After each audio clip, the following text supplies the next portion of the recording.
What's going on, guys? Welcome to the 4th&Long podcast. I got my boy Jace with me. I got my boy Carter with me. What's going on, guys? What's up, man? Man, a wild weekend of college football. We had a coach firing today, or yesterday. Let's go ahead and get on that. Jimbo Fisher was fired from A&M probably about 3 years too late and about $80 million too much. Yeah, I'm surprised that they did it this early. It's a lot of money. It's a lot of money. I think it was going down every year, but still, I don't think they wanted to wait another year. I don't think they wanted to give him any time to build a kind of like momentum around the program. Like, say, for instance, he wins next week. He will win next week. I forget who they're playing, but it's somebody horrible. Abilene Christian. And then LSU, say he upsets LSU and they end 8-4. They win a bowl game. They're 9-4. There's momentum, and they didn't want to wait another year. So I do like the move. I just wish it was earlier, honestly. Yeah, I read a thing that it was like 3 times as much as the next highest buyout ever. I don't understand what they were thinking giving this man that. He won a national championship because of Jameis Winston. Undefeated, and, man, Jimbo has lived his life because of that national championship. Yeah, dude, he's got more money. He knows what to do with it now. Golly, generational wealth from being fired. It's insane. Was it Kelvin Benjamin? That's exactly who it was, Kelvin Benjamin. Yeah. That man was huge. It was nasty. He was huge. That was the Then the next year they went to the playoff and lost to Oregon. Yep. Then it kind of imploded. Those are some good teams, though, man. Those are some good teams. So I have some candidates for the A&M job. You got Mike Elko, obviously. His name's been thrown around for months because of the success he's had at Duke so far. Leipold because of the success at Kansas. You have Deion Sanders, who would be just College Station would have an earthquake if Deion Sanders came there. But it would be exciting. You got Urban Meyer coming back. You got Dan Mullen. I don't think they'd settle for Dan Mullen. Who would y'all want at A&M? Doesn't even have to be realistic. Dan Campbell. Oh, man, you said that yesterday. I'm serious. I think he'd be a good fit at Texas A&M. He just didn't do much at Texas Tech. He had Pat Mahomes, didn't he? Yeah, he did have that. He might be another QB whisperer like Lincoln Riley. He could be. But Deion would be insane there. It really would be. We were just talking about College Station would be rocking every Saturday. It would be a movie in College Station. I think. Who would you say? Dan Campbell. You know, he played at Texas A&M. He ain't leaving the NFL. Shit. The college money's different. That Texas A&M money's different. Texas A&M a bunch of money. It is. Did y'all see that check they showed on Friday or Saturday? It's like $160 million from some donor. That's crazy. $160 million. They used half that for the buyout. And you never hear about their donors. Like, who famous went to Texas A&M? Some with oil. You know, Johnny Manziel was rich off that oil money. We have freaking Shaq and can't afford to pay players. Y'all got Walmart. Matthew McConaughey went to Texas A&M. That's probably a big donor. He went to Texas A&M? Yep. He went to Texas. He had to go to Texas. Texas A&M, I'm looking at it right now. What? I know he works for Texas. How does that happen? He might have been too stupid to get in Texas. Oh, man. Matthew McConaughey. That's my boy, man. He's probably a big donor. Absolutely. But I always see him on the Texas sidelines. That's why I always associate him with Texas. Kelsey said he was a a counselor or professor. He taught film at Texas. I think Peyton Manning might do something like that. Oh, yeah, he could. I thought this was a college football podcast. Let's stop talking about this. All right. Takeaways from a wild Week 11 with some stunning upsets and some ass whoopings. The Big 12 is just not that good. That's my takeaway from Week 11. The Big 12 is not that good. Texas is probably the best team, and That's probably not arguable. But Texas lost to Oklahoma. Oklahoma lost to Oklahoma State. Oklahoma State lost to UCF by 42 points on Saturday, and UCF has lost to everybody. Man, it might be UCF. boring.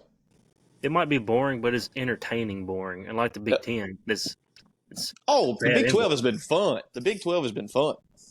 Super competitive. Everybody's Yeah. gonna lose. I mean, it's insane. Kansas losing to Texas Tech. Kansas State rolled against a bad Baylor team. Oklahoma rolled against West Virginia.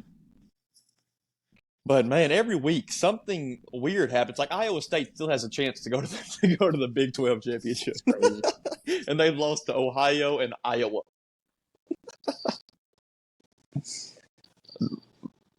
My second takeaway: Jaden Daniels should win the Heisman. That's my takeaway. Got some numbers for you. Okay. Jane Daniels Saturday had 606 total yards and 5 touchdowns.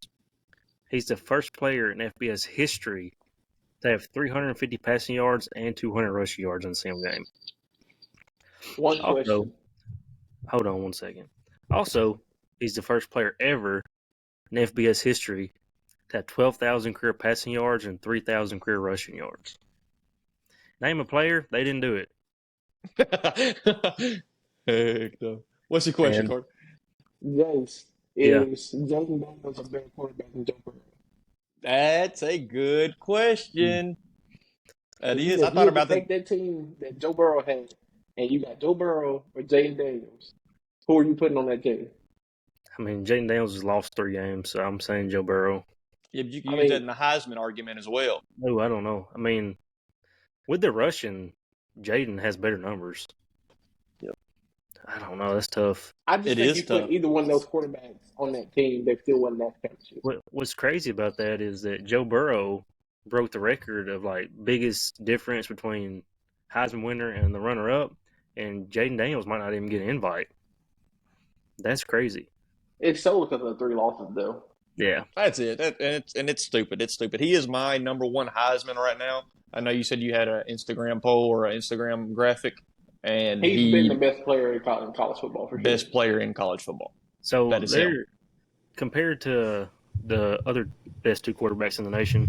So Nix, Michael Penix, and Jane Daniels against top 50 defenses. Bo Nix has had 1 game, 248 yards and 2 touchdowns. Michael Penix has had 4 games, 1,200 yards, 6 touchdowns, 3 interceptions, negative 25 rushing yards. Jaden Daniels has had 5 games. He had 1,400 passing yards, 13 touchdowns, 4 interceptions, almost 500 rushing yards, and 2 rushing touchdowns. I have his stats right here. I'm just going to do the season stats, and I'm going to show you all the rankings where he compares to everybody else. 3,164 passing yards in 11 games, or 10 games, in 10 games. That's over 300 yards a game. It's third in the nation. 30 touchdowns. That's first in the nation. 4 interceptions. I don't know where that ranks in the nation, but I know it's got to be pretty low. 918 rushing yards. That's first as a quarterback, and it's like 25th as a running back right now. And also 8 touchdowns, which is, I think, 5th or 6th in quarterback rankings. But it's been a crazy season for Jaden Daniels, and he's been amazing. But the Joe Burrow and Jaden Daniels conversation is interesting. Last year, I would have said that was one of the dumbest conversations I've ever heard if you compared those two. But this year, he has been that good to where you could make an argument. I have a question. When's the last time we saw a quarterback make a leap like Jaden Daniels has between last year and this year? Yeah, I think Joe Burrow. Yeah, I think so too. Or Bo Nix. Yeah, but I feel like he progressively got better. Jaden Daniels came out of nowhere. I can't remember Bo Nix's first year at Oregon. Terrible. At Auburn. What was his first year at Oregon? Last year? Oh, yeah, I believe so. That was first year at Oregon. Okay. That is a pretty big jump. But yeah, it probably is Joe Burrow. Wow. When Joe Burrow like straight Ohio State? Yeah, he's behind Braxton Miller and JT Barrett. No, Cannon arm. Number 12. Cardell. Yeah, Cordell. Ardale. Let's get to my third takeaway. The Michigan situation is just hard to watch at this point. The sign stealing is ridiculous. Connor Stallions, all the news is so annoying. Jim Harbaugh's suspension is warranted to me, but it's still just annoying to keep up with. And the Sharon Moore speech. Oh, let's hold on. Let's hold on to everything. They're not even fun to watch. That's the bad thing. It'd be cool if they were dominant as hell with all these allegations going on, but they're not even fun to watch. McCarthy threw the ball 8 times, and that's not really a shot at McCarthy because the run game was working like butter. But they're not even fun to freaking watch. And Sharon Moore, that speech was unbearable. Oh, the my crying, God. the crying. I love the shit out of you, Harbaugh. I love the shit out of you. Man, he ain't dead. He's not dead. Golly, McCarthy saying I miss him. He saw him 2 hours before the game. This is You would have thought they wasn't in the playoffs. He's sitting on a couch watching this in probably a 5-star hotel. Golly, I don't understand it. That man boo-hooed. He boo-hooed on live TV, his first conversation ever on TV, and he cried like a baby. He boo-hooed hard. He did. He cussed 4 times while he was crying. So which speech was worse, that one or Ryan Day after they beat Notre Dame? No, it's Sharon Moore. It's Sharon Moore. Yeah, it has to be. Ryan Day had a what is it called? Something on a chip on his shoulder to an 85, 90-year-old man. But I would still say this is worse than that one. And it was a better win. It was a better win going into Notre Dame. I know Notre Dame's kind of fell off, but it was a last-second win. It was defense like crazy. There was never a shot that Michigan was losing this ball game on Saturday. No. There was never a shot. There was never a doubt in my mind that Michigan was not coming out on top. I don't care if it was 17-16. I knew James Franklin would not get it done. Drew Aller played like a trash can. You could have put me and Carter out there, and we could have switched reps, something. You could have put, Sean Clifford out there for his 7th year, and he'd have been better. You could have put Saquon Barkley back there, and he would just run the damn ball. It's insane how bad Drew Aller was Saturday. It's terrible. He made some plays with legs. Come on. Oh, my gosh. He's 6'8". He's 6'8", 300 pounds. He better make plays with his legs. Dude, it was kind of crazy, some of the plays. Like, it looked like he was running in slow motion, and guys were just falling over. Like, what the heck is going on? Let me give you his stats. This is the first. I know he's a young kid. That's the thing. He's 19 years old. And the way Penn State quarterbacks play in Michigan, he'll be there until he's 26. And he will probably be fantastic by the time he's that old. So I want to give some clarity on this. He's a young kid, man. And I know he has the potential to be great. He's a 5-star. But a 5-star does not do this. 10 of 22, 70 yards, and 1 touchdown. He had a fumble loss. And he was throwing balls 10 yards away from his receivers. On 4th and 6, that ball went to nobody. It could have been intentional grounding. That's how bad it was. God, that game pissed me off so much. I think I hate the Big Ten more than you, Jason. And then the icing on the cake was James Franklin going for 2. What was that? This ain't even supposed to be the game breakdown. But we got to just go ahead and get this the hell out the way. I don't want to talk about it anymore. James Franklin goes for 2 in the first half, first of all, to make it 14-11. What's 3 points going to do? What's a 3-point ball game going to do for you in the first half? He might have been thinking that points are so hard to come by that it might be 14-11 with a minute left in the fourth quarter and they need a field goal. So maybe it was that. But first of all, that 2-point conversion play was abysmal. And then you go into the fourth quarter down 15 points. 15 points. And you score 24-15. And for some reason, you are thinking that points are easy to come by. So you go for 2 there. And you're still down 2 possessions when you miss it. 24-15, a minute and a half left, still 2 possessions. It just makes no sense. And he tried to defend it like we were chasing points. Oh my gosh! Yeah, did you see the press conference afterwards? They asked him why he did it, and he couldn't give them an answer. He's like, I don't know, Frank. I gave you the answer, and no, you didn't. Yeah, he said no, you didn't. Now, that was a hell of a reporter right there. Yeah, I love it. Golly! Now, see, the thing is, in the first half, James Franklin showed some balls. I mean, he went for it on 4th and 6 at the 40-yard line, and I was like, this is what it's going to take for them to beat Michigan. This is what it's going to take for him to. He was balls deep. But this is what it was going to take to beat one of the big boys. He didn't get it done against Ohio State. Had one touchdown against Ohio State. Let's not forget that. He also had, and I'm a Penn State supporter. Let me say that. The Whiteout's one of the most coveted events I want to go to in my lifetime. And I will shake the hell out of James Franklin's hand if I ever meet him. So let's just get that out there. But I thought that because he was doing stuff like that they were just going to go balls. Well, that's a lot of balls statements, but I thought he was going to go balls to the wall. And lay off the ball. But he did. He choked. He choked again, and he shriveled up. Man, it's ridiculous. I can't believe Penn State went out that way. Scored 15 points at home. Biggest game of the season. Your season's over now. As much as people want to hype it up and, oh, this could be a New Year's Six team, they don't give a damn about a New Year's Six bowl. Their season's over. Their season's over. And Arkansas, I'd kill for a 10-2 season. I want to get that out there. But they don't care about a 10-2 season at Penn State. I really feel bad for Blake Corum because he carried Michigan. Did you see him after the game? He looked like he got his ass beat by somebody. Yeah, it looked like he got punched. McCarthy threw 8 passes, and he's in the Heisman conversation. Blake Corum looked like he got hit by a big truck, and they ain't even talking about him. Nope. You ain't heard Blake Corum once this year. No.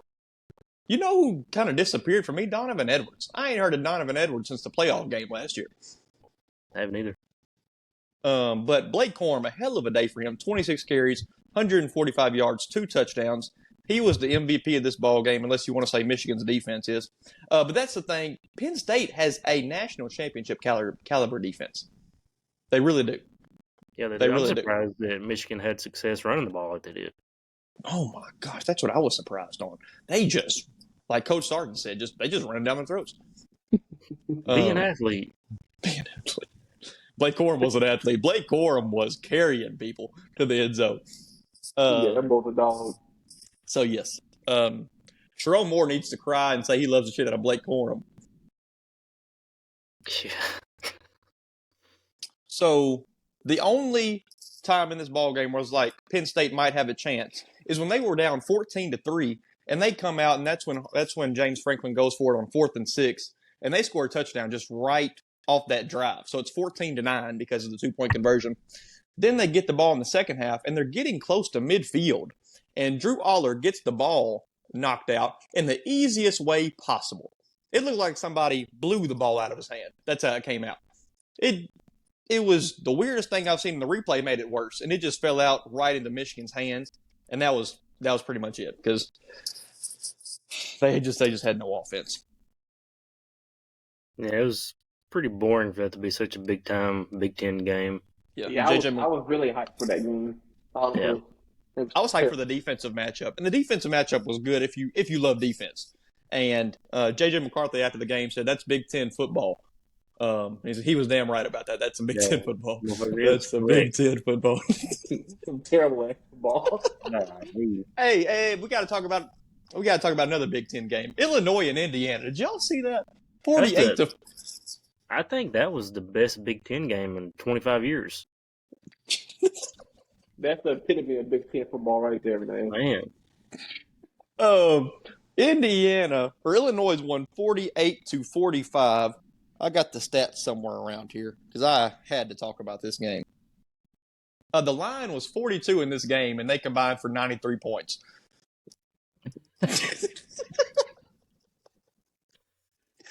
And it wasn't like overtime made them combine for 93. They had 84 to end the fourth together. Yeah, somebody's coach bet the over. Yeah, I want to get old Brett back about the game. No, I don't want him. Do you know I met Brett Bielema at a cookout in Wynn? We had like it was like a function or something. I don't know what you call it, but we were kind of letting him just have his speech. His first speech as the Arkansas coach. He was just hired, and it was a cool thing to go to. Ate some barbecue. I thought No, I swear to God. My dad's friend cooked the barbecue. Okay, I got my Illinois Indiana stats. It's so far down here, unfortunately. Luke Altmaier. Jace, you know who Luke Altmaier is? I do not. He was a former Ole Miss quarterback that never really got playing time, but he transferred to Illinois. All right, and he's been their quarterback all season. And because of him being a quarterback, Illinois have had the type of offense that you would expect from Illinois in a Brett Bielema team. But he got hurt. John Paddock comes in and replaces Luke Altmaier. And this is I think I don't want to say he's a freshman because I'm not sure. He threw for 500 yards and 4 touchdowns. And that's the backup quarterback. Boy can hold my beer. And there's a news article going around about quarterback controversy. Who should they start? Boy, if they don't start John Paddock the rest of his tenure, I don't know what I'd do. He's a senior, actually. Is he really? Well, he better finish these last 3 games for Illinois. Yeah, man. But that was a heck of a game, man. Talking about Heck making of a the game. most of your opportunity right there, huh? Let's go ahead and get the Big Ten, the other game out the way. Maryland 13-10 over Nebraska. Now this is a Big Ten game right here. Nebraska, they get beat on a last-second field goal for Maryland.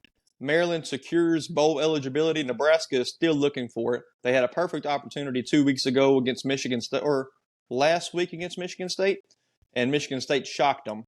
And oh boy, Nebraska loses again to Maryland. This is Jeff Sims played in this game. You remember Jeff Sims from the Colorado game? He was 8 for. Don't want to remember him. 8 for 13, 62 yards, 2 interceptions. His stats on the season as a whole: 1 touchdown, 6 interceptions. Oh my God! Think he's gonna get drafted? Oh man, he better not. He better not. I could accidentally do better than that with my left hand. Another thing, Mississippi State started their 3rd string quarterback against A&M the other day. He started off 1 for 5 and 3 interceptions.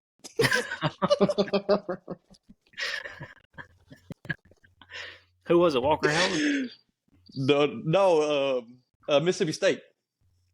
Yeah, Walker Howard transferred over there. Oh, Mississippi State. I'm sorry. Never mind. I'm talking about Ole Miss. Let me see his name. I don't know his name. I got to see his final stats. That's all I read. Just the first 5 completions. No, that's the that was second stringer, I think. That's the same Mike Wright that came into Fayetteville and put the whoop ass on the Hogs. Hey, let's get something straight. He ain't doing a damn thing. He didn't do a damn thing. He did more than KJ, that's for sure. His name is that's Mike Wright. Mike Wright was 5 for 9, 68 yards. Chris Parson, he finished 5 for 12, 3 interceptions, 0 touchdowns. What a day! And Texas A&M, we're just kind of flip-flopping from games, but it don't really matter. These games don't really matter, especially now that the head coach for Texas A&M's gone. Texas A&M's 3rd string quarterback, Wigman's out for the season. Max Johnson got his ass beat 6 weeks in a row. And Jalen Henderson, their 3rd stringer, came in, and he was a beast against a bad Mississippi State defense. Let's get that clear. A defense full of seniors, though, Jace. A defense full of seniors that I talked about at the beginning of the season. That's kind of crazy that these teams played, and after the game, both head coaches got fired. Both of them. Man, we didn't even mention Zach Arnett got fired. Hey, Zach Arnett got fired, everybody. Both schools, but I had enough of this shit. I hope Jimbo, Zach Arnett, and Sam Pittman in a group chat right now. Oh yeah, good. They need some convincing. Or somewhere. Wonder why Mississippi State's buyout didn't get leaked. Probably $100. Yeah, Zach. A couple cows. Zach Arnett was the lowest paid coach in the SEC. I don't even think he was making $1 million. I bet they give him like an acre or 2. Jalen Henderson, back to the point. Texas A&M's 3rd string quarterback. He played at I'll have to look it up. 11 for 19, 150 yards, 2 touchdowns passing, 12 rushes, 60 yards, and 2 touchdowns on the ground. In his first start, Fresno State. I think he had like 5 or 6 pass attempts ever at Fresno State. Even worse is I keep bringing up Arkansas. That's all right. I don't think KJ completed a pass past the line of scrimmage the whole time they played Mississippi State. I don't know if he completed the pass, to be honest with you. Golly. Boy, Carter, you should have been there. We'll never forget that ball game. So no one's heard the story of Cameron dragging me to Fayetteville. So I never seen Arkansas Stadium. I'm like, yeah, I'll go. We'll double date. Cameron, his fiance, me, and my wife. We go. We have to take a bus to the stadium because we park so far away. Yeah, but the bus was a good idea going there. So yeah, we get there. Everything's cool. The game is absolutely terrible. I get sunburnt. I pay $10 for beer per beer. It's ridiculous. Yeah. There was only one. We had to drink about 6 or 7 of them. There's only one touchdown scored the entire game, and I was using the bathroom when it happened. Yeah, I missed to get beer, and he was in the bathroom. Yeah, and then this horrible game ends, and we go to the line for the buses, and they're like, "Yeah, it's like a 2.5 hour wait." So we're like, "No, we didn't park that far away. Let's walk." 5 miles and 2 hours later, we're still walking up a freaking hill. Yep. All that to go to Dixon Street, and we didn't even stay and eat on Dixon Street. We drove out of town and ate on the way out. There's some good barbecue. It was horrible. The place we went to was nice. Jace got some drink that was so good, man. Where y'all eat at? I got it. I forgot what it's called, but I'll have to figure it out. Kelsey remembers it because she liked it a lot. I got a drink that wasn't good, but it put me on my ass real quick. That was a fun ride home. So to sum it up, y'all had a real Razorback experience. Huh? Yeah, that's what you can expect going to a Razorback game. I'm all about seeing new stadiums. I saw Fayetteville. I don't want to see it again. You wait till Deion Sanders gets in that thing. That place is going to be rocking. Rocking outside, boy. Yeah. Hey, Jace has to admit, the first play of the ball game, Mike Wright threw an interception. We scored our only points of the ball game, but that interception had the place hyped. And then let's not forget this. We didn't talk about this. There was a 4th down. Mississippi State's going for it on 4th down. We're down 7-3. It's in the 4th quarter, about 8 minutes left. And for some reason, Mississippi State's going for it on 4th down. It's like 4th and 2, and they're at their own 30. And the snap goes over Mike Wright's head, and he can't get on it. He dives for it. He kicks it. We pick it up. We run it in for a touchdown. And Jace can attest to this. The place was going crazy. We were stomping. It was so loud. It was so loud. And there was a flag for a false start before the play happened. They didn't call it dead. And we ran it back for a touchdown. Yeah, that was pretty hype. Oh, man. I will say, Arkansas, for them having a smaller stadium, they had it really well. Like how the stadium's built, it looks way bigger than what it is. But yeah, but we have the fans to have a good program. This is That's actually I the just right think home. Arkansas has a really poor recruiting. We do because it's in-state talent. I mean, best players coming out are me, probably 3-star, or something like that. Yeah. Something like that, brother. You think about it, like it's hard to recruit Fayetteville because who wants to live in Fayetteville? So say a D1 athlete has a full ride to go play at Arkansas, go play at Miami. Why would you not want to live in Miami? Yeah. It is tough. NIL money. Yeah. That's what we need. And we do have some money, but we don't have money like a lot of other SEC programs. And Texas and Oklahoma coming is just going to hurt us. The ride home from this game was actually what got the pod started. That is true. I had a euphoric moment and said 4th&Long, and Kelsey had to pull over because it was such a good idea. Yeah. She had to pull over because they were annoyed at us. Oh my God! I'll tell you a story about Cameron. Oh, we can say it right now. We just got to cut it. All right, yeah. So back to the regular scheduled podcast. My 4th takeaway. We're just on the takeaways right now, fellas. Georgia. This is my first time saying this year. Georgia could three-peat. This is the best they've looked all season. This 3-game stretch has been unreal. They finish it off next week at Tennessee, which will be tough, but Tennessee's coming off an ass beating themselves. And Georgia just looks dominant. The win against Florida was hyped up. We thought it'd be a pretty good game. At least I did. And Georgia beats them by 23. The next week they beat a good Missouri team, a really good Missouri team, 30-21. And then yesterday they beat a really good, who I thought had the best shot at upsetting them out of all four of these teams. They beat them 52-17. Yeah, I was willing to bet everything. Yep. And 14-4, that first drive Ole Miss had, I was like, man, this could be fun. And then it was 14-14, and then it was 45-14. I want to go on record and say Carter predicted 18 upsets last week and did not get any of them right. Carter, did you pick the UCF upset? I did. No, you did not. You said Ollie Gordon's going to have a field day. Oh, yeah, I did. That man had 12 rushes, 25 yards. I guess I put the curse on these teams, man. So, some stuff we can discuss. Penn State, back to Penn State. We don't have to spend much time with this at all because I don't really want to. Penn State fires their OC, Mike Yurcich, and I think it is a good step forward. I knew they weren't going to do anything with James Franklin because I don't think they should. I don't think they should do anything with him yet. But firing their offensive coordinator makes them look serious about we're not going to be the third best team in the Big Ten forever. Like they're going to have some change, and they're going to pay a pretty good offensive coordinator to come in there. And so it really might help them. And Drew Aller needs a whole different playbook. He needs a whole different practice schedule, routine, itinerary, and maybe a new offensive coordinator can do that for him. Drew Aller needs to have reconstructive surgery on his throwing arm.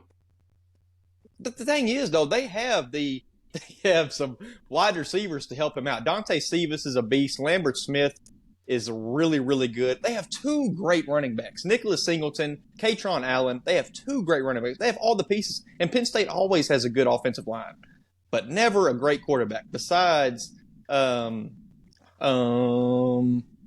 his name? He went with Saquon Barkley. Trace McSorley. Trace McSorley. He was a stud, man. He was awesome. That Penn State team from that year with him and Saquon was so cool. They were so fun to watch.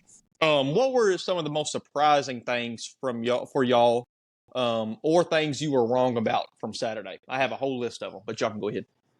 I got a little bit of a list. Number one is Arkansas getting murdered. I picked them to win. No motivation in that team at all. Nope. I think this should actually rank above what I just said, but Jimbo getting fired, I did not see that coming either. Okay. And then Ollie Gordon had a horrible day. Didn't see that coming. 25 rushing yards. Colorado having a chance late at Arizona. That's all I got. We'll talk about that game later. Carter, what about you? Most surprising to me is Ollie Gordon letting me down. Completely let me down. Colorado actually being competitive with Arizona. I think Arizona blow them out. And Corey Strader, didn't really know much about him until I watched that game. He had a day. I think he's the best running back in the SEC. Definitely. I don't know who else I'd put up there with him. Yeah. I don't either. I mean, the plethora of running backs that Bama uses are all good, but I don't think they're as good as him. Yeah, when you think about it, it's kind of a down year for SEC running backs. Nothing against Strader or anything, because he'll be good in any year we're talking about, but there's really not too many great ones. Jalen Milroe and Jaden Daniels. I'll give you some surprising things and things I was wrong about as well. Oklahoma State losing by 42 to UCF. If you want to talk about surprising, I don't even know what to say about this, but I really don't. I have no words for this one. Nothing. God could have told me this, and I'd be like, no, that ain't happening. Missouri blowing out Tennessee was insane. 36-7. Tennessee had all the Joe Minimum in the world, and nothing happened. Joe Milton is so inconsistent, especially in this game. And he was talking some shit. I mean, my God. He has the confidence of people I've never seen. It's because he can throw a ball for it. That's it. That's it. That's it. UCLA gets upset at home to a horrible Arizona State team. Let's put that out there. 17-7. UCLA has a good defense, and their defense did fine, only giving up 17 points to Arizona State. Arizona State's on about their fourth quarterback now, and UCLA is too, though. So that's something to keep in mind. But to only score 7 points against this Arizona State team is wild. Arkansas losing by 40 at home. Ollie Gordon having a terrible day. We've already talked about that. Kansas upset by Texas Tech at home. I know their second-string quarterback, Jason Bean, who's played like a first-stringer this year, was hurt in the first quarter. But still, I'm shocked by that. Texas Tech has not been very good this season at all. And Kansas had 0 points going into the fourth quarter. Also, Hawaii upsets Air Force. Air Force started off 8-0 and lost to probably 2 of the 10 worst teams in FBS 2 weeks in a row. This is the same Hawaii team that lost to Stanford and Vanderbilt to start the season. And they beat Air Force, as well as Army beating Air Force last week, who lost to LSU 62-0. The fact that Air Force was ever ranked is a catastrophe. And it's kind of like we feel sorry for these teams. We want to give them a chance because they're undefeated, but these teams should not be ranked just because they're undefeated, because Air Force is probably the worst 8-0 team of all time. Yeah, they got ranked and said, yeah, our bad. We're really not that good. Let's get into some games, guys. Carter, I know you got a lot to say about this one. I'm going to let you have the floor. Arizona, 34. Colorado, 31. You know, I thought that Colorado's defense would be good enough to at least stop them when it came down to it, and they absolutely were. They were all tired. Is what it looked like to me, because Fafita drove right down the field, and they didn't throw the ball. It's one. I think Shador, he did what he always does, and I mean he's gonna get his numbers in any game, but I don't know what exactly is wrong with Colorado. They're just not good. I just think it's a defensive thing. I think it's a offensive line, a defensive line, and defense in general thing for Colorado. Yeah, that Colorado run defense is horrible. Coleman looked like 2010 Trent Richardson out there. Yeah. 11 rushes, 179 yards for Coleman. He did what Ollie Gordon should have did. Yes. Travis Hunter had a good day, 5 receptions, 74 yards. Xavier Weaver also 5 receptions, 84 yards. And Shadur and Fafita both had games you'd expect from them. Maybe a little underwhelming for Fafita, but he still had a really good day. And I thought against this Colorado defense that he would go a lot more than 214 yards, but also the same thing for Shadur, because Arizona's defense is good, but it's not great. It's no better than Shadur's seen this year. I don't think anybody should get him a draft whatsoever.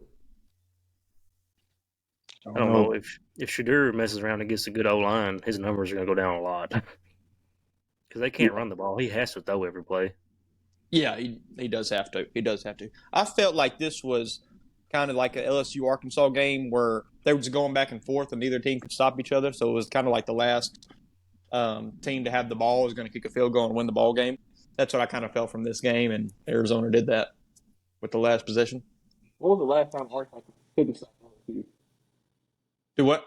When was the last time Arkansas couldn't stop LSU? Couldn't or could? Could. Oh, 2021, 16-13. Last year, LSU 13-10. That is true. No. Yep. Take it back. Florida State 27, Miami 20. This game was a lot closer than I expected. Jace, you called it to be early, or you called it to be close early, and it was close all the way to the fourth quarter. Florida State kind of got away from them when it was 27-13, but Miami got right back into it, and they had a chance to tie the ball game at the end of it. They started a second stringer, Emory Williams. He went 8 for 23, 175 yards and 2 touchdowns. The stats are not very good, but he did have a pretty good day against Florida State's defense. The bad thing was Emory Williams got hurt. So on the last drive, they put Tyler Van Dyke in, and he went 2 for 7, 29 yards and 1 interception and lost in the ball game. I'll say this, and I should probably get it trademarked at this point, but 8 of 23 I could accidentally do better with my left arm. Yeah, the stats are deceiving. I mean, he obviously didn't have a great game, but Emory had a pretty good day, especially for his first start to be against Florida State. Yeah, it was a slow-paced, hard-fought game. It felt like a early 2010s SEC game. I think that's what gets me excited for this Florida State team because I think they can win in almost any type of ball game. I think they can win in low scoring, high scoring, a defensive battle like this one. Even though Miami's defense is not great, it's pretty good. But that's what kind of gets me excited for Florida State. Benson had a good day. Jordan Travis had a pretty good day, 265 yards passing.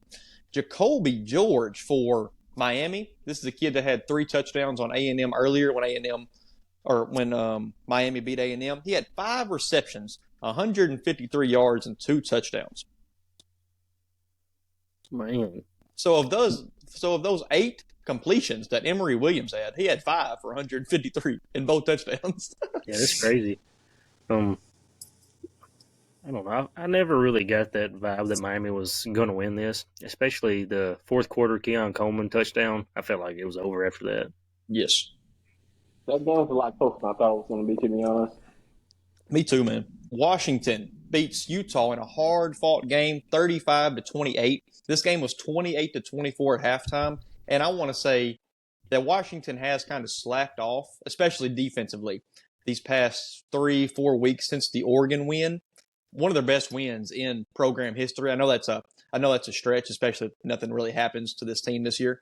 But the way their defense stepped up in the second half of this game, and I know it's Utah is not a great offensive team, and I've said it dozens of times on this podcast, but they outscored Utah 11-0 in the second half, and that's why they won this game. Yeah, it's another big game for Mississippi State Hall of Famer Dylan Johnson. Goes over the century mark again. And I said he would not have a game like that against this Utah defense, and man, I was wrong. Yeah, I wanted Utah to win this game really, really bad for whatever reason. I just wanted them to upset Washington. I like them upset, but I mean, Penix Jr. and Boozy, they're just really good together. Yes, they are. I got the impression that Utah was going to win this game. I thought this was going to be an upset, especially the way their offense was having a field day in the first half. I was like, Utah, they scored 55 points last week against a terrible Arizona State team. So I do want to say that. But 28 points in the first half on a quality team or quality defense is really, really cool for Utah. Washington's defense is not very good, so they really stepped up. They did just enough to win. I mean, they weren't phenomenal or anything. But the thing about it to me is Washington had plenty of chances to make this game unreachable. They had that interception return that the guy dropped the ball on the 5-yard line. And then they had the field goal that got blocked late in the fourth quarter to give Utah a chance. And so that's why it gives me a little confidence of Washington that hopefully that wouldn't happen again and they could win a game like this more comfortably. But Penix had another great day. Dunze had 111 yards, 2 touchdowns. So I'm pretty high on Washington after this one. Yeah, did y'all see that last drive by Bryson Barnes? God, that was so bad. I have it in my notes that the last drive was horrid. Yeah, it was terrible. I think that in order for Utah to actually win the game, he had to have a perfect game, honestly. And yeah, he just did. Okay. Their receiver Devon Vale had 5 receptions for 145 yards. Utah's did. Go ahead, Jason. I'm not even meaning to interrupt you. What's wild is that Cam Rising was questionable for week 1. It's week 12. He ain't got one play the whole year. And for the season. He'll play next year because of it. Very weird strategy because this team with Cam Rising could be an 11-1 team. I know it's weird to say, but they really could be. He's on a 2-year ACL recovery. He'll be next year. Yeah. You know he's tore his ACL twice in 2 Rose Bowls. I would never go to a Rose Bowl again in my life. I would sit out. Yep. He did it against Ohio State in 2021 and last year versus Penn State. That is insane. Um, big SEC matchup, 2:30 kickoff. We had Gary Danielson, the legend Gary Danielson on the call. Missouri 36, Tennessee 7. Holy shit, I did not see this coming. Man, Schrader, Heisman moment. Heisman moment. For sure. First player in SEC history to have 200 rushing yards and 100 reception yards. He also had, did he have 2 touchdowns or just one? He might have just had one, but 321 yards total. He touched the ball 40 times in this ball game. I mean, yeah, he deserved to touch the ball 50, 60 times. Yeah. He's the machine of the team. He makes really go. For sure. And that's the thing. Luther Burden, their star wide receiver, didn't have to do much at all. No. He's had 2 quiet games, to be honest. He has. He really has. I don't know if y'all seen this post game, but Eli Drink stands on business, and business is booming, fellas. Are y'all buying stock in Clemson? Nope. They figured it out way too late. Yeah, for sure. Buy stock. Dabo was funny, man. Dabo is funny. Got to give it to that. But yeah, so the past 2 years, Tennessee has averaged beating Missouri by 40 points a game, and Missouri beats them by almost 30 this one. So pretty good get back for Drinkowitz, and this was a rivalry game. Drinkowitz and Josh Heupel. I don't know why, but they hate each other. Can you imagine them two fighting? Both of them had something to prove this game. And I think this season alone saved Eli Drinkwitz's job. Yes, it did. 100%. They started off slow. They had they won week 1 pretty convincingly. In the second week, they were playing Middle Tennessee State and won 23-19. A team that Alabama played the week before and won like 56-7, I want to say. 56-6. So Missouri fans were hating on him. And they also booed Brady Cook. And he'll never let you forget that. Does Drinkowitz get the A&M job? That's a weird job for me because name the top 5 most desirable universities in America.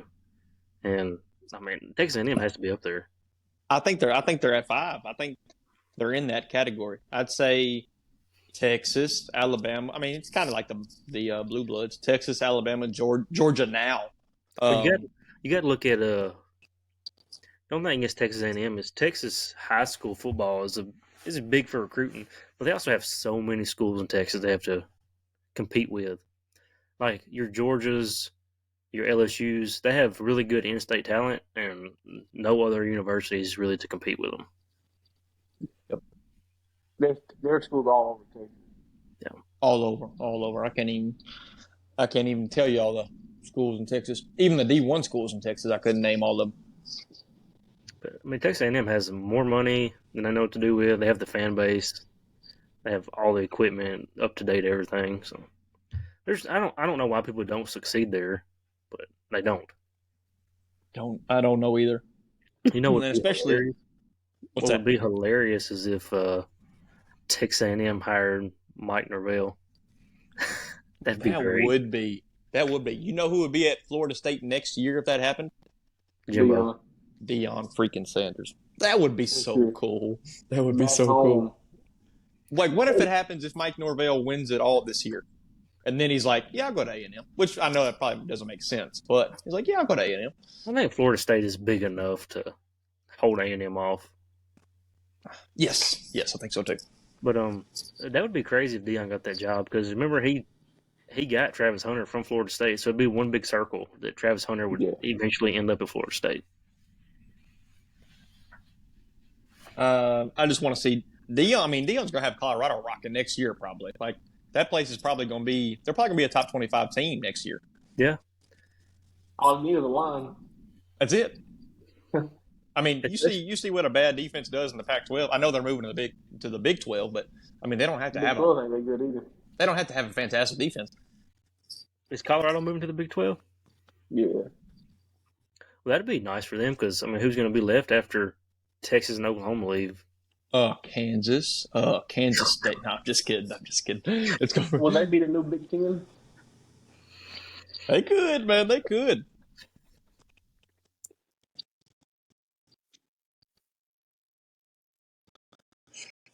Make sure. I think they are. Yeah, they've decided to return to the Big 12 next year. That's gonna be fun, man.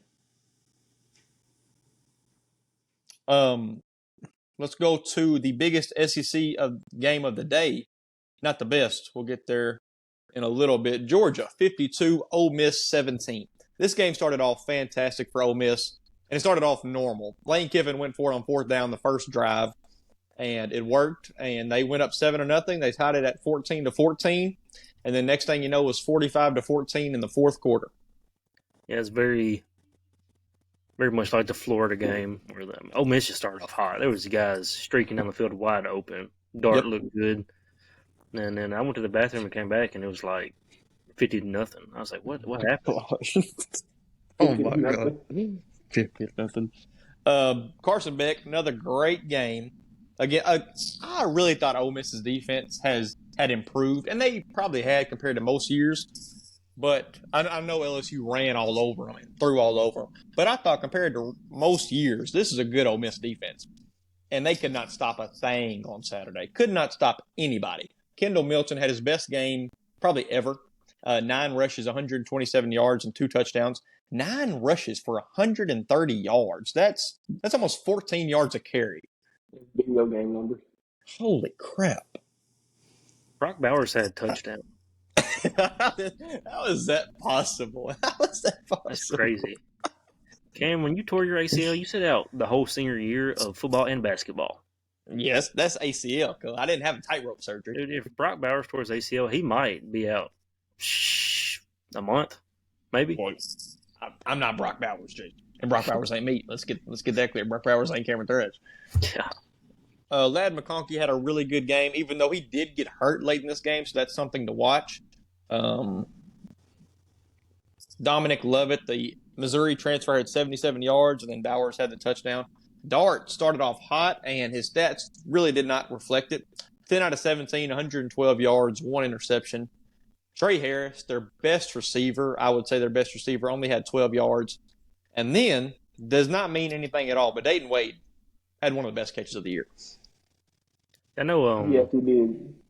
Jackson Dart got a little banged up. I think their schedule after Saturday is pretty light, but I wonder what their game plan is going to be with him because they have 2 studs behind him. Yeah, they do. Spencer Sanders came in and got some action. But y'all think this is Lane Kiffin's ceiling at Ole Miss? I think it's 10-2. And losing to 2 of the best teams in America. Yeah, it's probably the ceiling for Lane Kiffin. At Ole Miss. I don't think it's all him. I think it's kind of the resources, and Ole Miss could be a great program, but right now they're just. I think that is the best ceiling. I think after that performance he had against a top tier SEC school and Jimbo getting fired, you're out of your mind if you think Lane Kiffin is not entertaining that A&M job. Absolutely. He almost entertained. He was pretty much entertaining the Auburn job last year. Yeah. He was posting on Twitter about the LSU job, and it came out that he never even got a phone call about the LSU job. I'm surprised by that. That's who I wanted to hire. But, let's continue with the games. I want him at Arkansas. I want Lane Kiffin at Arkansas. Shit.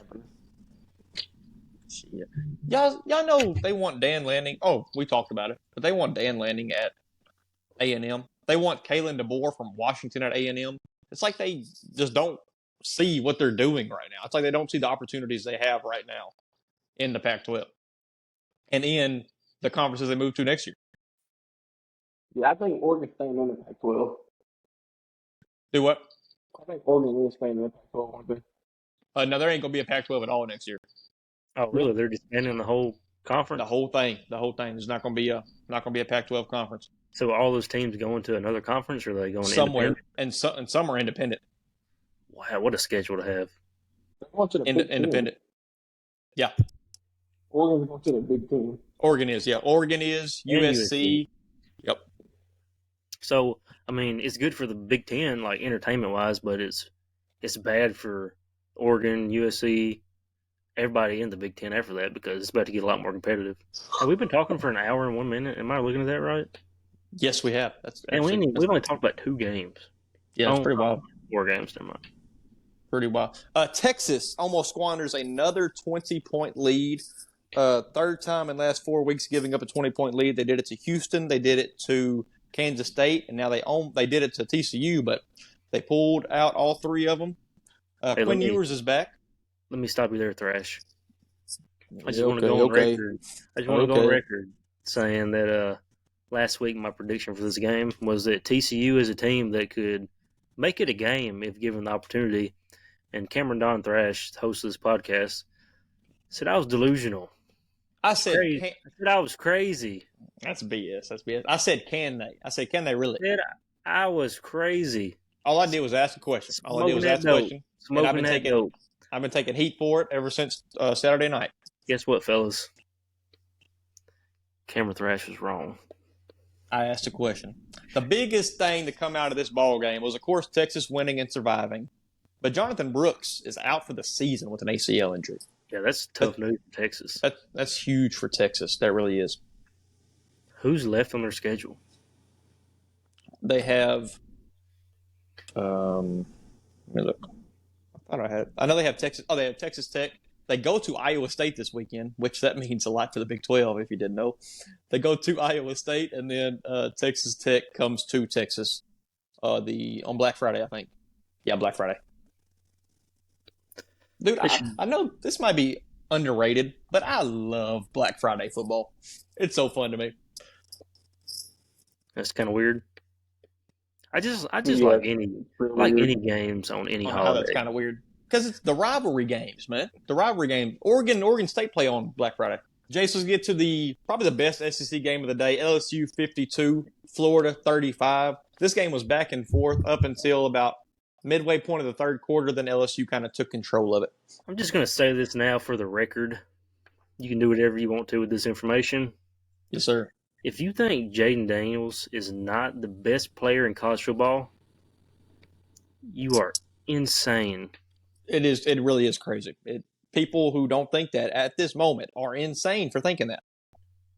He literally was doing whatever he wanted to do.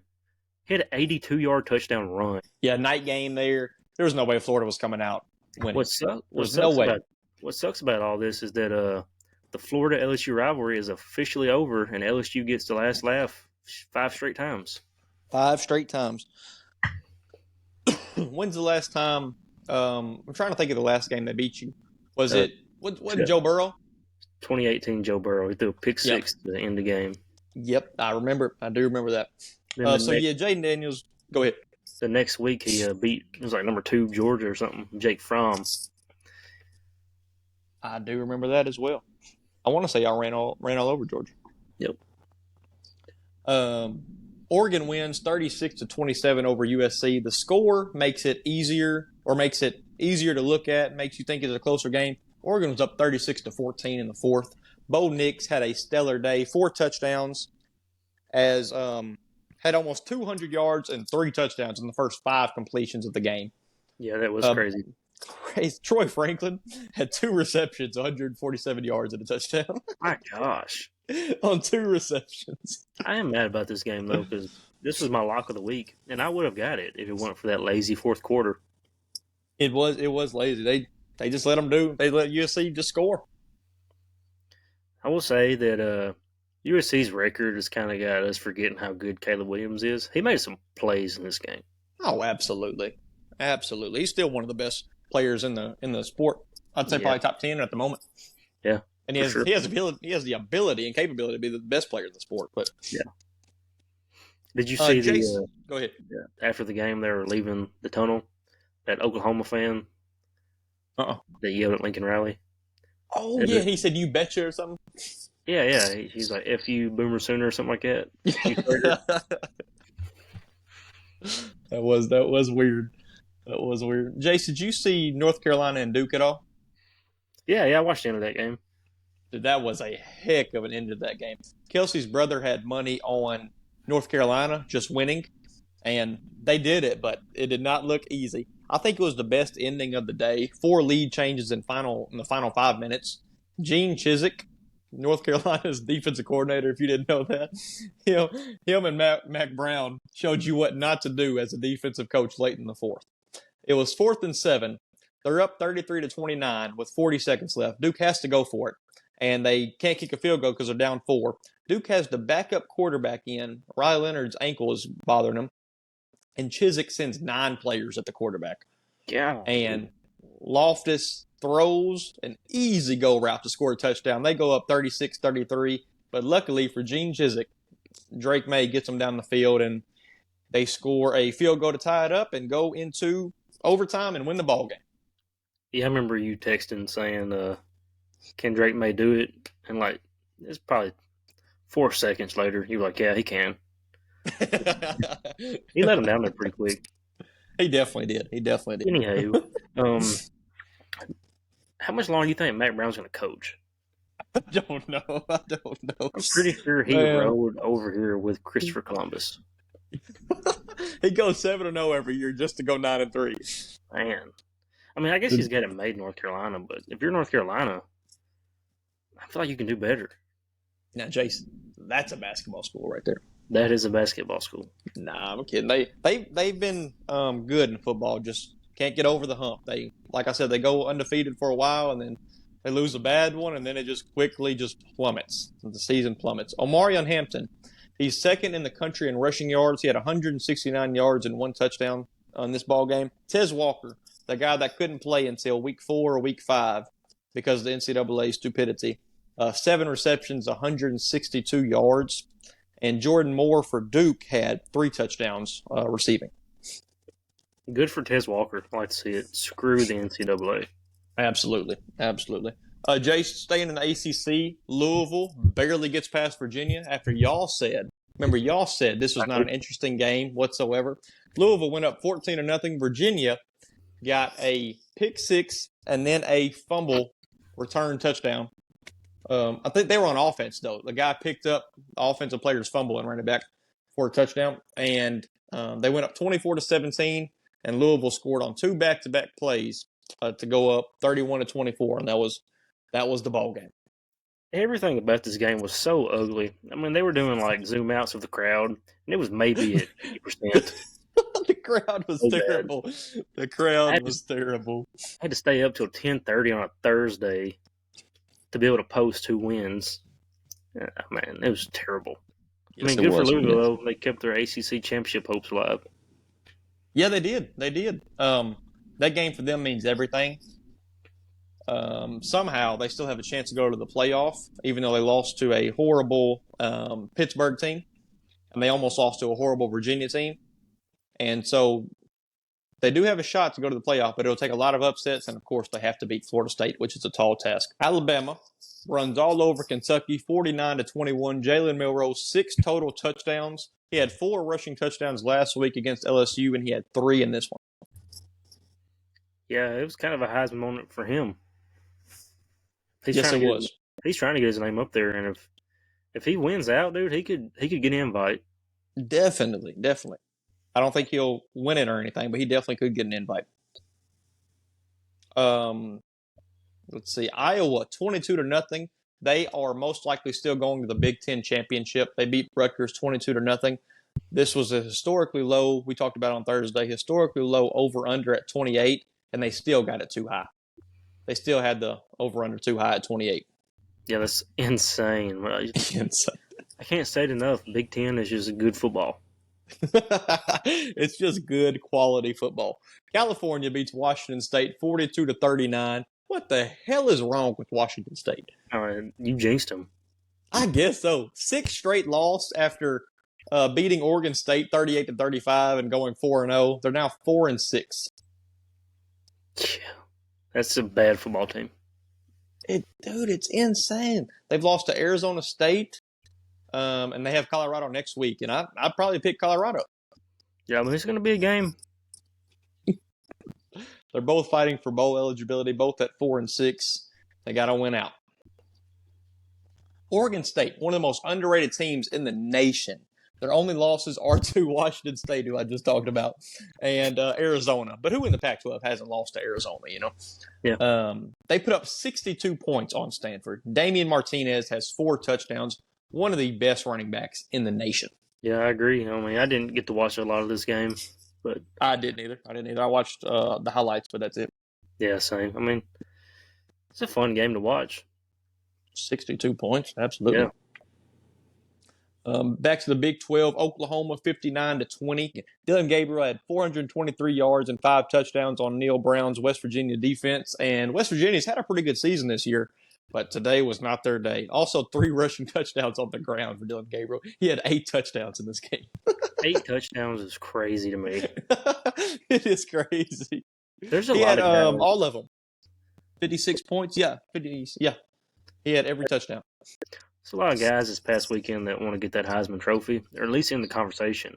Schrader, Yes. Milroe, Gabriel, all of them made a statement like, hey, I just want to be in the conversation. Jace, let's get to the questions. Who had the best performance of the week? I'd say my performance of the week is Jaden Daniels, 606 total yards and 5 touchdowns. Leaped himself back into the number 1 spot in the Heisman. It's a homer pick. I got to be honest. It's a homer pick. Oh, my God. No, I'm kidding. Mine is Dylan Gabriel. Almost 500 total yards and 8 total touchdowns. I had to give it to him. That is an insane stat. Best win of the week. Georgia by a landslide. Okay. I had Missouri over Tennessee. Tennessee was picked by 2 and then also beat them by average of 40 points the last 2 years, and Drinkwitz got his revenge. And it kind of put Missouri on like really, really good to great team in college football. Like they were on the outside looking in. Even when they lost to Georgia, we were like, man, that's a pretty good team, and they impressed us a little bit. But they're going to be the second best team in the East this year, and that's a hard division when you got Georgia in there. And out of everybody Georgia's played, that's the team that gave them a run for their money. Yes. Yep. This is a hard one, Jace. There's so many this week. The most disappointing team of the week for you. I don't think it's that hard. Oklahoma State. Okay. I was going Oklahoma State too, but I had 5 candidates. Penn State, Arkansas, Kansas, Air Force, and Oklahoma State. Penn State obviously putting up 15 points at home in a game where looked like they had no chance all game. Arkansas losing by 40 at home after an awesome performance at Florida last week. Kansas losing to Texas Tech at home while not having any points into the fourth quarter, and Air Force losing to 2 sorry-ass teams back-to-back. But, yeah, it's got to be Oklahoma State. If they won out, they were in the Big 12 championship, and they lose by 42 to UCF. Yeah, that's a bad weekend. Gosh. And, man, I'm such a big Oklahoma State fan, too. Yeah, me too. I mean, you can't get mad. They lost to one-time national champion UCF. Oh, man. What a year that was. Golly. Who was their – do you have any idea who was their coach that year? Scott Frost. That is crazy. That's how he got the Nebraska job, was his back-to-back national championships. Oh, my God. Chase, who are the 5 best college football teams in America? This does not have to be a ranking, so it does not have to be like this team's undefeated, so it has to be part of the top 5. Just who is playing the best football in the world? I'm going to say Georgia at number 1. Okay. Oregon at number 2. Alabama at number 3. Ohio State 4. And Washington at 5. Okay. I have Georgia. Obviously, I think Georgia's the best team in the country. I believe everybody should have Georgia as the best team in the country, except for Joe Klatt, your boy Joe Klatt. I have Oregon at number 2, just because since that Washington loss, this team has looked unstoppable and unbeatable. They have put 63 points on Cal. They destroyed Utah. This past weekend, they destroyed USC for 3.5 quarters. I have 3 Michigan, because they have a terrible schedule, but they dominated everybody on their schedule. And then when it comes to a pretty big test, they looked, at least on the ground game, they looked as good as what you would think. Alabama is playing some of the best football in America. since figuring out who their starting quarterback was and letting Jalen Milroe be a runner, be kind of who he is, they have been awesome. And Ohio State, they have really good wins on the season. They're starting to figure out, or they know Marvin Harrison's their best player by a mile, and they're feeding him the ball as a wide receiver. Yeah, I can't disagree with you. We all have the same team, just different order. Your Heisman list, Jace, 1 through 4 or 3 or 5, whatever you want to do. I'll do You can go 5. longer if you want to. I'll do 5. I think I kind of got a little bit of a shocker here, too. Okay. You're not going to agree with it, I don't think. So, number 1, Jaden Daniels, no explanation. Best player in college football. Number 2, Michael Penix Jr. And then 3, I'll have Bo Nix. They're pretty similar. Bo Nix is putting up a little bit better numbers, but I feel like he's not playing as good defenses. One game against top 50 defense, like I said earlier. Number 4. That was my argument last week. Number 4, Malik Neighbors. Okay. Best wide receiver in the country. And number 5 is Marvin Harrison Jr. Close, okay. Number 5. I could definitely see if you had him or Neighbors flip-flop, though. I gotcha. I haven't really thought about putting Neighbors up there, but his stats are deserving, and just, man, he can change a ball game in a split second. 1, Jaden Daniels. Obviously, we talked about it. I have 2, Bo Nix, actually. I think Bo Nix has been playing the better football these past 3 or 4 weeks since losing to Washington, and he was not bad against Washington. Let's throw that out there. Michael Penix, because I think if Jaden Daniels does, I don't see him falling off at all, but if there's any chance he does not sustain this, sustaining this is tough. But I believe the winner of that Pac-12 championship game is your Heisman, if it's not Jaden Daniels. Yeah, I can agree with that. 4, I have Marvin Harrison. 5, I don't even have a number 5, but I'll give you a 5. It is Carson Beck still. And Ollie Gordon just fell out the top. He fell out the top 10 probably. I think I'd put Dylan Gabriel over Carson Beck. I'd have to put Carson Beck over him. I know this past game was unreal by Dylan Gabriel, but what he did against Kansas was ugly. And the Oklahoma State game, he was not great in. Had some questionable throws, but Carson Beck has got up for every game, so I would have to take Carson Beck over him. So let's put our top 5 together. Okay. Jaden Daniels, number 1. Yep. Number 2, I'm going to say Michael Penix Jr. just because of the defenses he's faced over Bo Nix, and he has the head-to-head win. Yeah. That's a huge deal. I'll give you Michael Penix. Number 3, Bo Nix. 3, Bo Nix. If we want to go stats-wise, which I think I will on this occasion, Malik Neighbors is number 4 over Marvin Harrison Jr. Yeah, he's got better stats. But I put him up there because he also affects a game.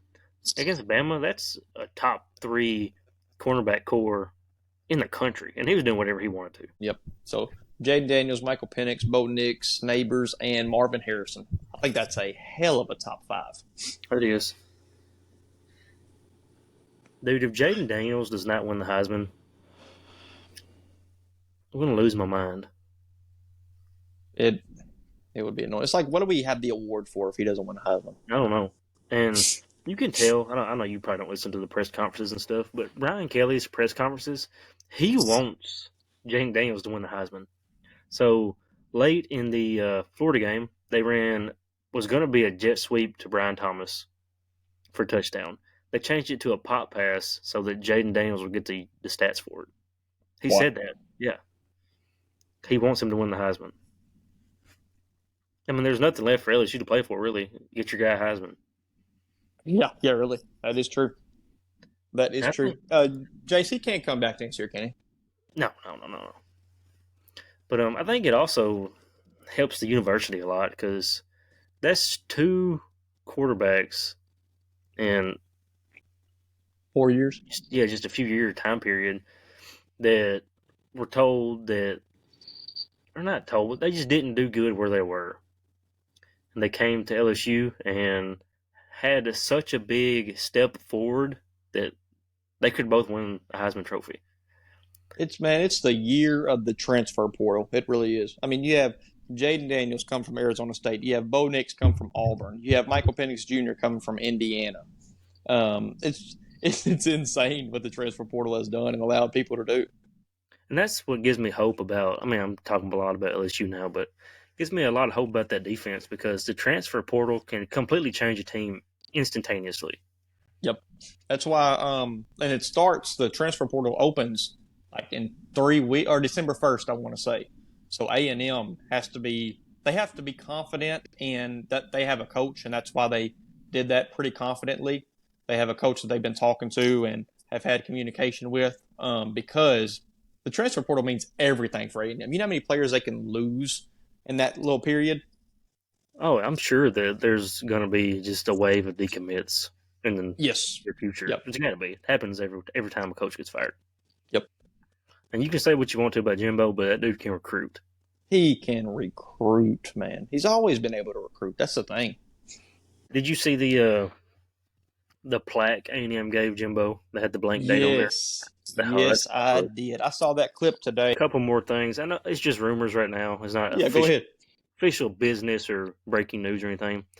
But I believe that there are rumors of Pittman getting out of Fayetteville. There are tons of sources. They came out yesterday and saying, now this was a stupid tweet that I don't think is true whatsoever. They said that Sam Pittman's out and they're eyeing Gus Malzahn, but I don't believe that's true at all because reports have come out today that Sam Pittman is people are confident that he's retaining his job. So you just can't believe anything yet. Gus would be a really good hire, I think. I was saying that 2 months ago. My dad would.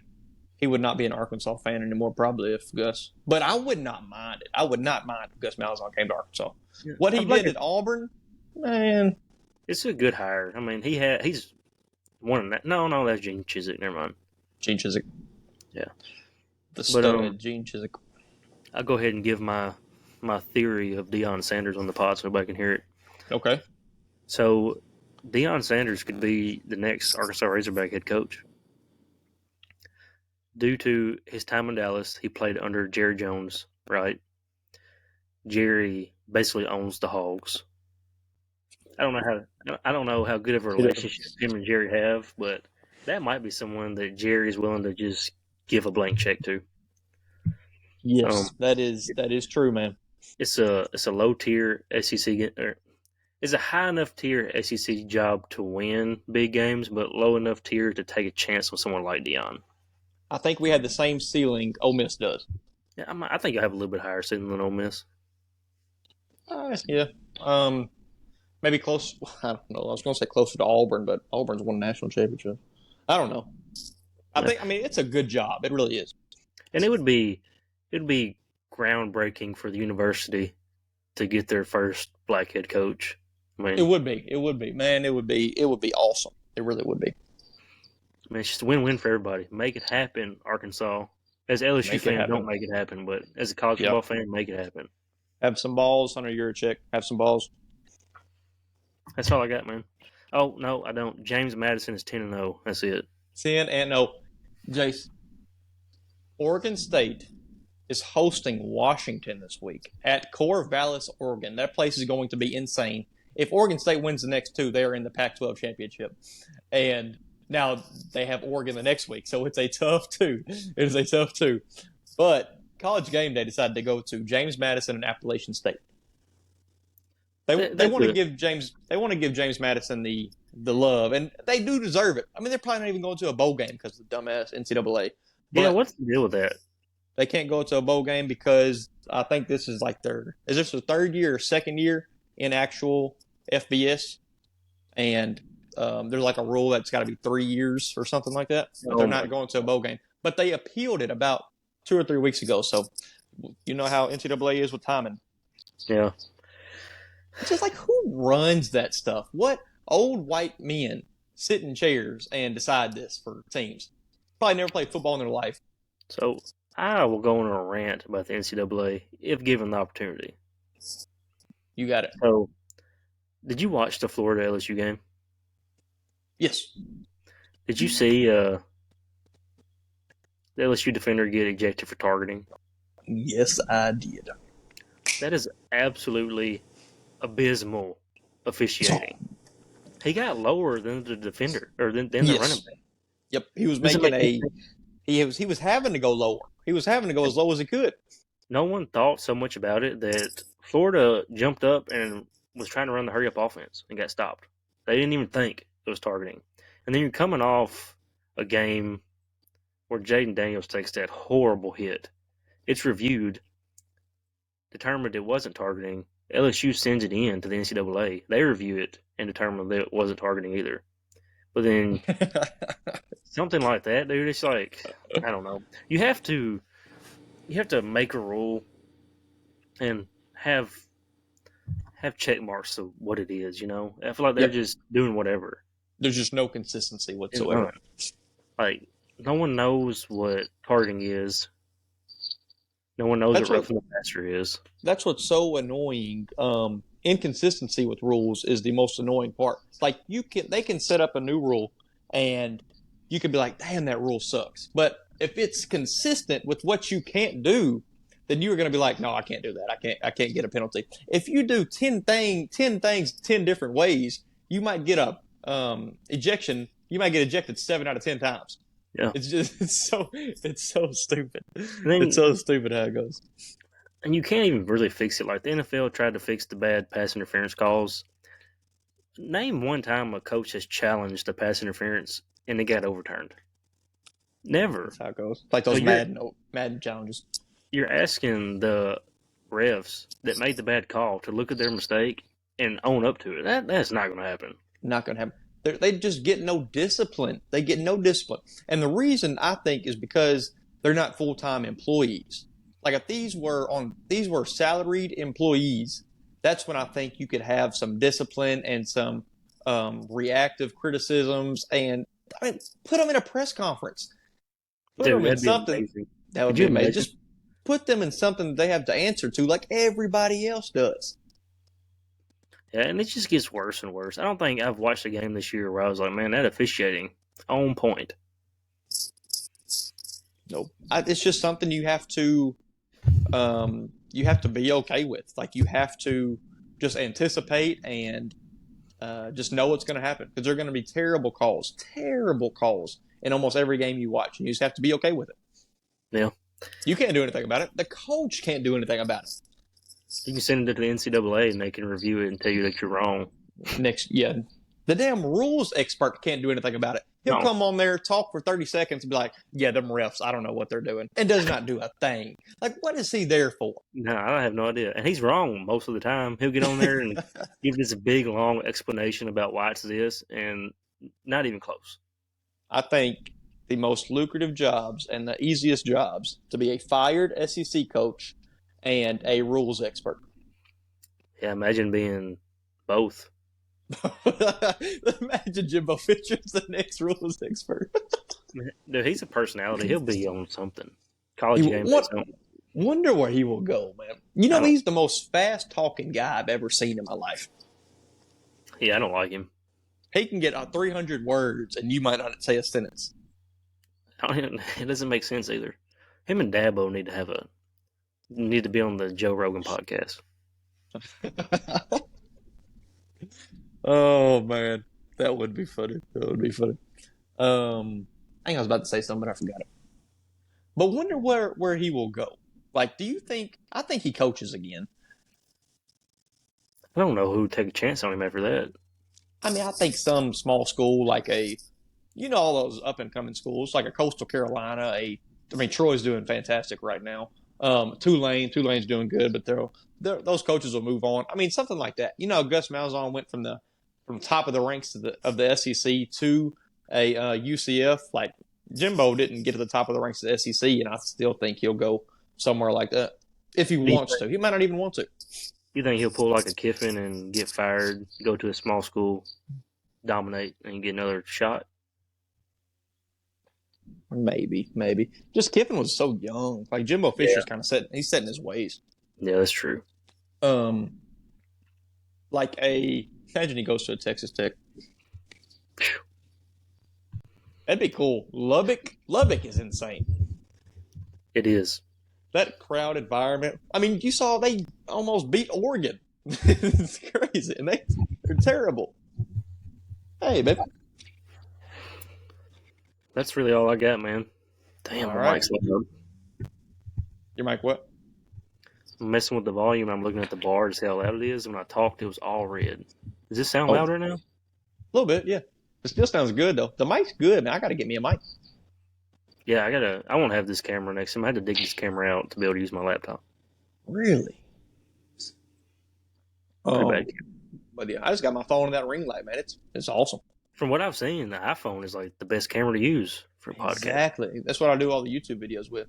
Jace, I did a YouTube video, recorded it it took me like 15 minutes to record. One of the easiest videos I've ever done. Is my top 10 college football, so it was just easy. And I edited it on CapCut and put all of these different images and stuff in it to make it easier to watch and listen to, not boring. And I can't export it. I put in 3 hours of work on this thing, and it's just like the file's too big or something. But boy, it drove me crazy. Yeah, forget that. That made me mad. Appreciate y'all for watching this, the 5th episode of the 4th&Long podcast. We'll have the preview of week 12 out sometime this week. But yeah, thanks for watching. Go Tigers.